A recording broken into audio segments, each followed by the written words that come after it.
Welcome aboard the Starship Astrea. This is mission day 554. At 1417 ship time, we came out of drift alongside a rocky planet in the Orion sector. Catalog designation Orion Kel 9. No atmosphere worth breathing. No warmth worth mentioning. Just gray stone and gray ice, spinning slow and quiet around a dying orange star. Our sensors weren't supposed to find anything here. That's what the survey flag said. Nothing of interest. Somebody filed that report a long time ago, and somebody was wrong. Because 40 minutes into the scan, my systems officer went very still at her console, and she said the 4 words I've learned to dread more than any others in this job. Captain, I have a signal. Let me back up so you understand what that means out here. A signal means people. And people, this far out, this far from anywhere, almost never means good news. The signal was faint. A heartbeat pulse, buried under nearly 40 meters of ice on the planet's northern ridge. Old tech, human tech. The kind of low-power beacon you only activate when everything else has already failed. I pulled the records. 11 years ago, a joint research outpost had been established on Orion Kel 9 to study subsurface mineral formations. Nothing glamorous, nothing dangerous, just rock samples and ice cores. 43 researchers. 6 of them had brought their kids, because the contract ran 5 years and nobody wants to be apart from their family for 5 years. Then, 8 years ago, the outpost went dark. No distress call, no wreckage, no explanation. Just silence, logged in a database nobody read again until today. 8 years is a long time for a beacon to keep pulsing on its own. Someone down there had been keeping it alive. I made the call in under a minute. We don't leave a heartbeat unanswered. Not on my ship. Farron, Osei, Dr. Lund, suit up. We're going down. The ice cave system beneath the ridge was not natural. That was the first thing Osei noticed, running her scanner along walls too smooth, too deliberate, cut with tool marks that had long since frosted over. The research team hadn't just been studying this ice. They'd been living inside it, carving shelters, corridors, storage rooms, deeper and deeper as something drove them down. We found the first body at the 200-meter mark, preserved by the cold. A researcher curled against the tunnel wall, both arms wrapped around an empty ration tin like he was still trying to keep it warm. Dr. Lund knelt beside him for a long moment. She didn't touch him. She just said, quietly, "He's been here a long time, longer than the outpost's been dark." That's when Osei's scanner picked up something else. Movement, deeper in the tunnels. Faint biosigns, small ones, multiple. Children don't grow old in the dark the way beacons do. If there were kids down here who'd survived 8 years, that math didn't work. Something else was going on. I keyed my comm low. "Stay tight, weapons ready, but do not fire unless I say. We don't know what's down here yet." We found them at the 400-meter mark, in a chamber the survivors had clearly built themselves, insulated with salvaged station panels, lit by a single dying glow strip. 9 children. The oldest, maybe 15.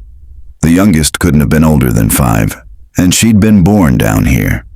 I could tell because she flinched at the sight of open sky-colored fabric on our suits, like she'd never seen anything but ice and gray metal in her life. An older boy stepped in front of the others when we entered.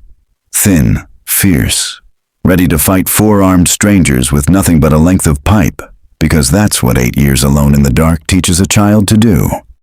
"We're not here to hurt you," I said, and I took my helmet off so he could see my face, see that I was just a person, tired and cold like they were. "My name is Kade. I'm the captain of a ship called the Astrea. We heard your beacon." The boy's name was Toma. He'd been 11 when the outpost fell. He was the one who'd kept that beacon running for 8 years, cannibalizing power cells from dead equipment, teaching the younger ones how to ration food they scavenged from the frozen storage levels above. He didn't ask us for rescue first. He asked us a different question, and his voice shook when he did. "Did you see it? On your way down, did it follow you?"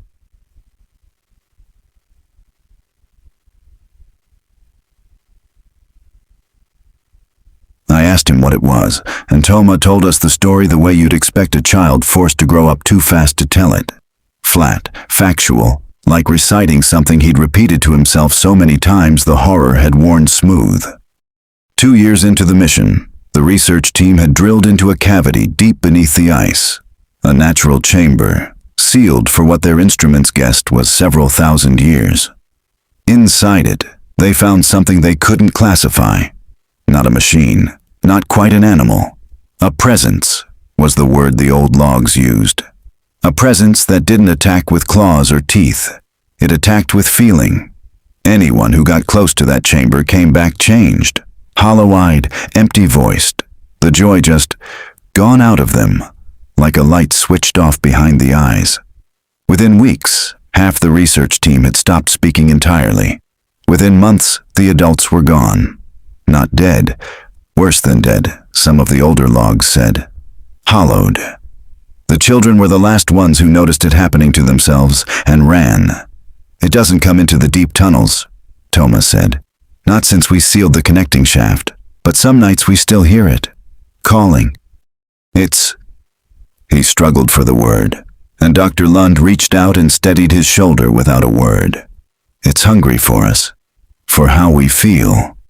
I looked at Osei. She looked back at me, and I knew we were thinking the same thing. This was no longer a rescue. This was a rescue with something else still living in the walls.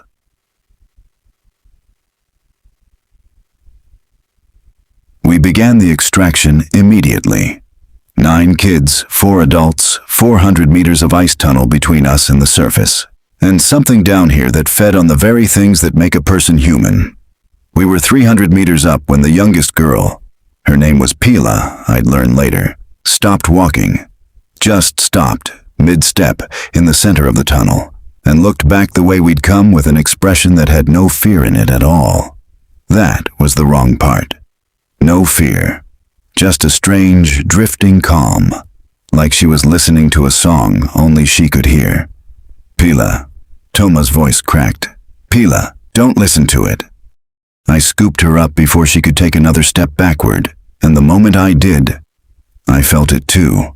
A pull, low and strange, right behind my sternum, like something reaching in through my ribs and gently, almost lovingly, trying to take hold of whatever made me me. Not pain. That was the terrifying part. It didn't hurt. It felt like being offered something warm. Move, I shouted, and we ran.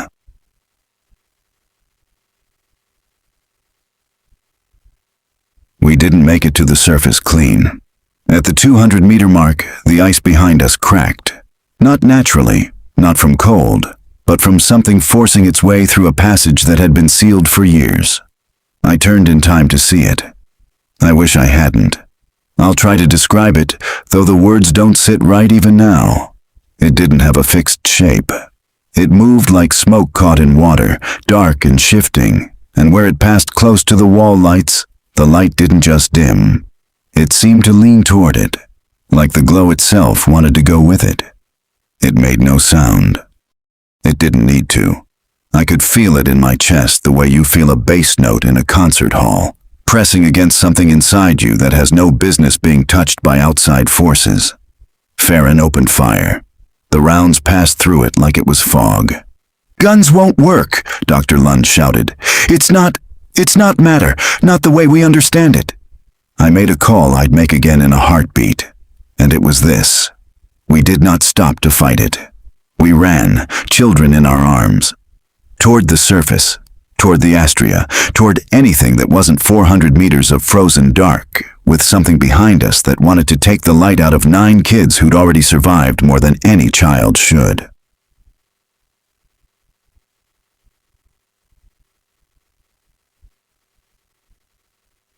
We broke the surface with 11 seconds to spare before the tunnel behind us groaned and collapsed.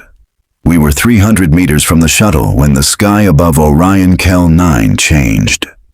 The rocky ridge around us began to glow, soft, pulsing blue-green light rising from fissures in the stone. And out of those fissures came them. I'd never seen an Ilvakai before.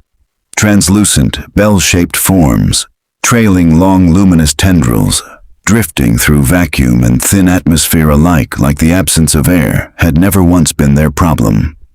There were maybe 30 of them, forming a slow, deliberate ring around the collapsed tunnel. One of them, larger than the rest, tendrils threaded with deep violet light, drifted close enough that I saw myself reflected, strange and warped, in its translucent bell, and a feeling settled into my mind, careful and heavy, like being handed something fragile. We have held this door closed for longer than your species has left its home star. Forgive us. It grows stronger. We grow tired. The Ilvakai closed their ring, tendrils weaving into a lattice of light, humming a frequency I felt in my back teeth. And for one long moment, I believed we'd already won. That belief lasted about 4 seconds.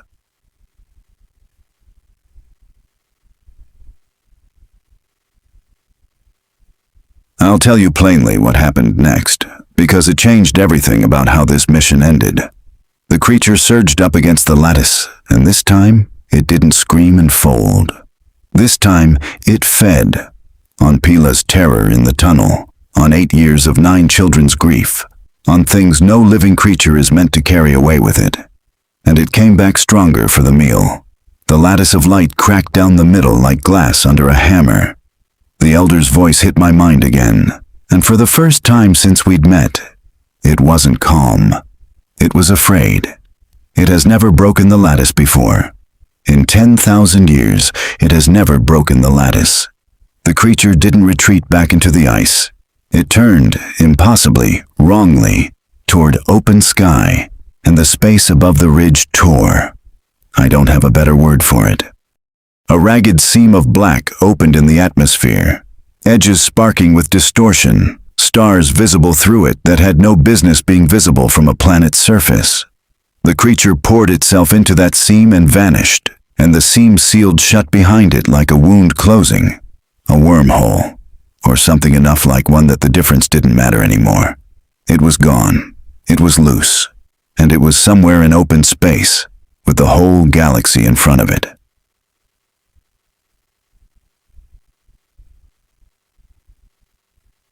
We got the children aboard the Astrea within the hour, fed, warmed, wrapped in blankets, tucked into the med bay under Dr. Lund's care. Toma refused to sleep.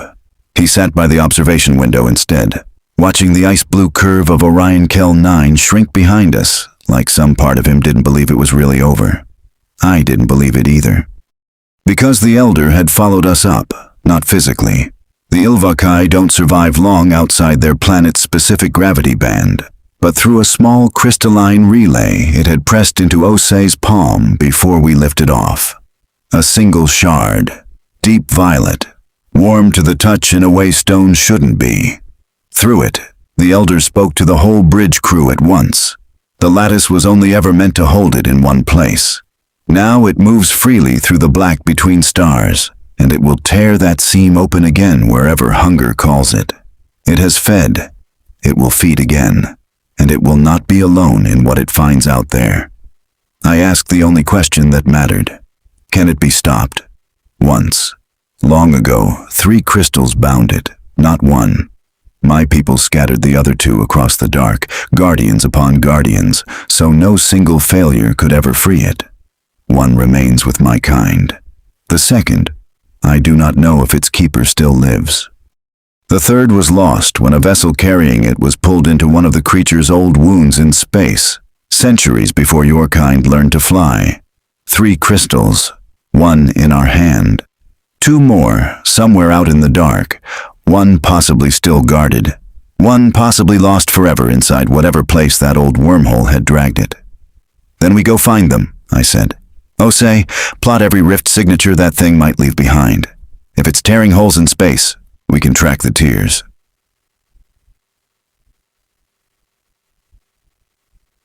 The chase across open space lasted 11 hours, and I want to tell you honestly, it was the strangest 11 hours I've commanded a ship through.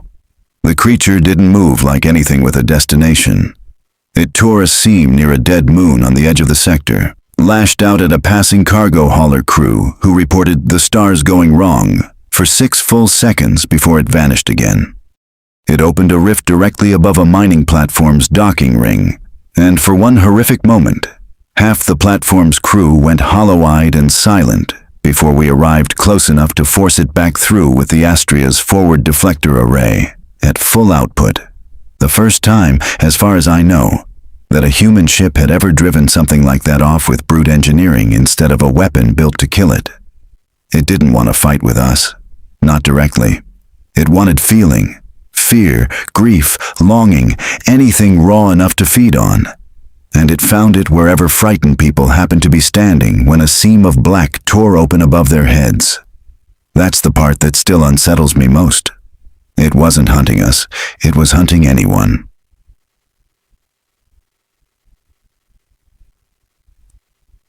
Osei found the pattern first.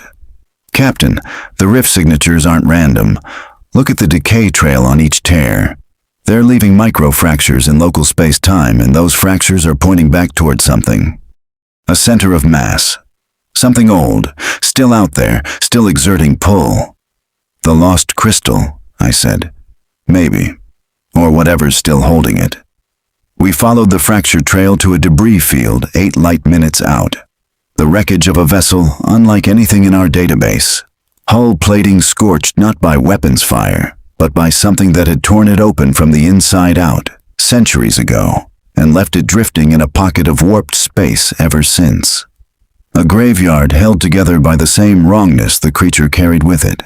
And inside that graveyard, Osei's scanners found something that stopped my heart for a second. Biosigns, faint, stable, alive.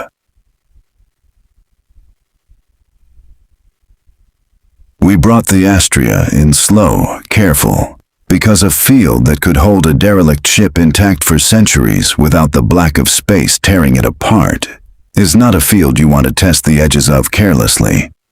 Dr. Lund ran the scans 3 times before she was willing to trust them. "Stasis pods," she said. "Old design, but functional, barely. Whatever pulled that ship in here froze it in more ways than one. Time inside that hull is moving at a fraction of the rate it is out here. That's the only reason anyone aboard could still be breathing." We found them in the aft hold, sealed inside a bank of stasis chambers built for a species we'd never encountered. Loon's best read, once we got power routed and the first pod hissed open, was that we were looking at survivors from 2 different vessels, 2 different peoples, both dragged into that same wound in space at different points across the centuries, both left drifting in frozen time ever since. The first pod opened on a Sorai, tall, lean, skin faintly luminous along old bioluminescent channels that pulsed slow and confused as consciousness returned, the color of dawn light through leaves. Explorers, we'd learn, from a jungle homeworld, out mapping star charts when their scout ship had strayed too close to the old wound centuries before we'd even built our first starship. The second pod held something entirely different. A corvette, small, insectoid, its limbs threaded through with fine mechanical latticework grown into its own chitin rather than bolted on. A species that partners with machines the way we partner with tools, so completely that the line between the two barely exists for them anymore. Its first act on waking was to reach, reflexively, for a piece of equipment that had crumbled to dust around it 100 years before. Neither of them had asked to be pulled into that dark. Neither of them had expected to ever wake up again.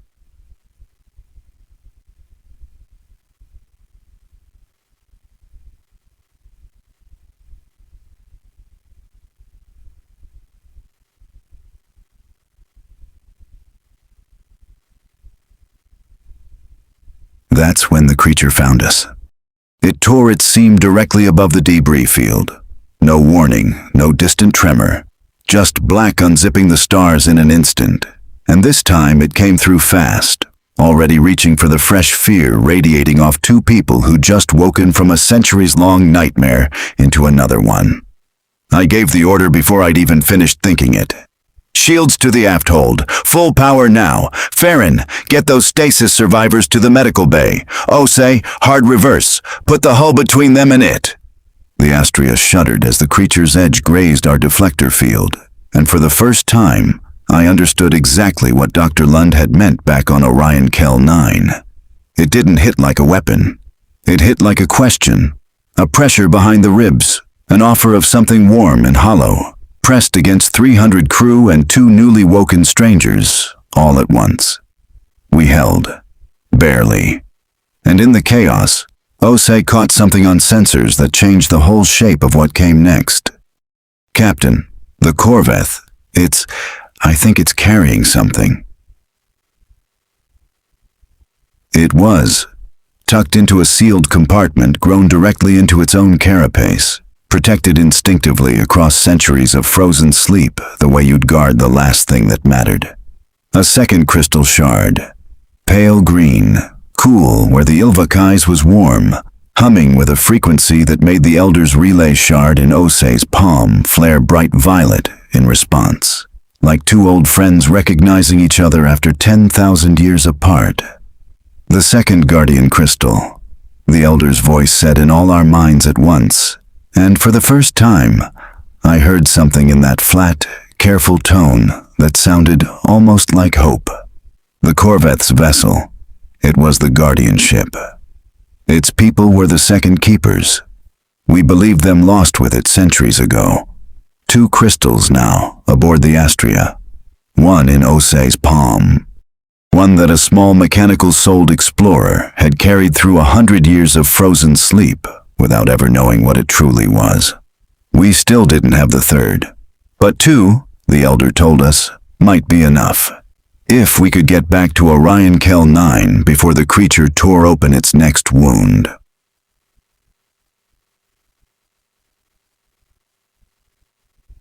The runback was the hardest flying I've ever ordered from this bridge. The creature chased us in fits and starts, tearing seams ahead of us, behind us, once directly beneath our hull in an attempt to swallow the ship whole from below. Osei threading the Astrea through gaps in unraveling space with a precision I'm putting her up for a commendation for, the moment this log reaches command. We reached Orion Kel 9 with the creature close behind, its wounds tearing wider and more violent with every jump, feeding on its own rising panic now as much as on anything else. The Ilvakai were already rising to meet us. Not 30 this time, but every single one the Elder could call, scattered across the planet's crust like a waking nervous system. 2 crystals, I told the Elder, as our shuttle dropped toward the ridge with Osei's relay shard and the Corvette's green shard both secured in a containment case between us. Tell us what you need us to do. Bring them to the breach. And Captain, whatever comes through those wounds when the field forms, do not let your people flinch. Not even once. It feeds on flinching most of all.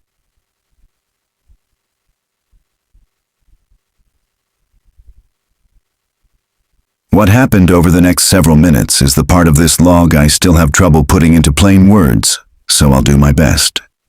The Ilvakai formed their ring again around the collapsed tunnel mouth, but this time, Osei and I stood inside it. The 2 crystals held between us, and as the Elder's tendrils curled around both shards at once, the lattice of light that rose up wasn't blue-green anymore. It was woven through with violet and pale green, deeper, older, humming a chord instead of a single note. The creature tore its final seam directly above us, dropping through the sky in a column of unraveling dark, and for 1 full second, I thought the cord wouldn't be enough. I thought about Toma back on the ship, asleep for the first time in 8 years, and I thought, this cannot be the log entry that ends here. Then the 2 crystal lattice caught it mid-fall and held. It thrashed. It screamed that soundless scream I still feel in my back teeth some nights. It reached for every scrap of fear in the ring, mine included, and found nothing to take hold of because, and I only understood this after, talking it through with Dr. Lund, a person surrounded by others who refuse to flinch has very little fear left to give. The lattice pulled it down, foot by foot, back through the broken ice, back into the dark it had first been sealed in 10,000 years before humanity learned to write. And this time, with 2 guardians instead of 1, the seal that closed behind it didn't crack. It held steady, dimming slowly to a quiet violet-green glow, breathing gently in the ice like a held breath finally released. "It sleeps again," the elder said. "Deeper this time, longer this time. Thank you, small ones, all of you."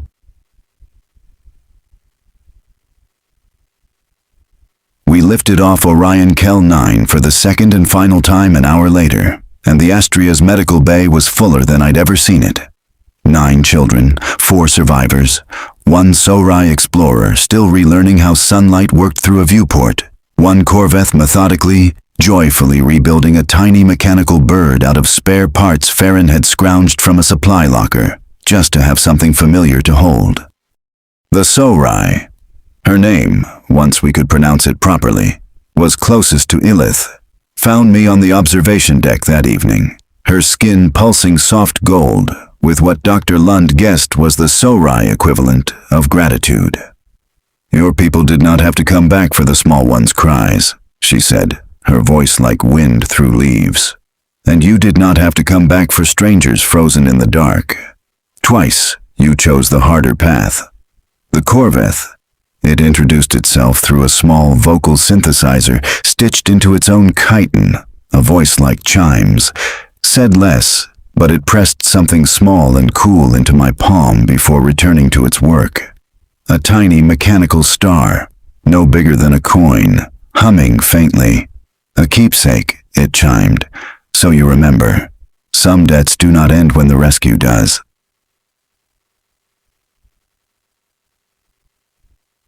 The Elder's crystal relay came alive one final time as we prepared to leave orbit, its violet light steady now instead of urgent. And what it offered us, I did not expect. You returned what was lost to us, twice over, the second guardian, and the will to use it. In return, we give what little we still hold that might serve you. The object that rose out of the ridge on a slow current of blue-green light was small enough to fit in 2 hands, ancient beyond anything I've cataloged in this command. A compass, if you could call it that. Its face made of the same crystal as the Guardian shards, etched with lines of light that shifted and rearranged themselves like a living star chart. The third Guardian crystal was lost centuries ago, pulled into a wound none of us could trace. This compass was built by the ones who first bound this creature. 10,000 years before, even my people learned to fly between stars. It does not point to north. It points to what still sleeps and where. Every sealed danger our ancestors ever bound across this galaxy. This compass remembers the way to all of them. I turned it over slowly in my hands, watching the lines of light drift and settle into a new pattern. A single point, glowing steady, somewhere far beyond the edge of any star chart we currently owned. Something new, the Elder said. Quieter now. Already it points elsewhere. Already something else out there needs waking someone up to face it. Ship's log, addendum, 2200 hours, mission day 554. We are logging Orion Kel 9 as a sealed exclusion zone, effective immediately, on my authority as commanding officer, with a permanent Ilvakai relay beacon aboard the Astrea, should the seal ever weaken again. I don't fully understand the compass sitting in the case beside my command chair right now, or what it's going to ask of this crew next. But I know this. There are older Guardians in this galaxy than us, older debts than any single mission log can settle. And tonight, for the first time in a long while, this ship is carrying home more people than it left with. 9 children safe. 2 strangers pulled out of 100 years of frozen dark. A monster sealed deeper than it slept in 10,000 years. That's the only part of today's log that matters to me.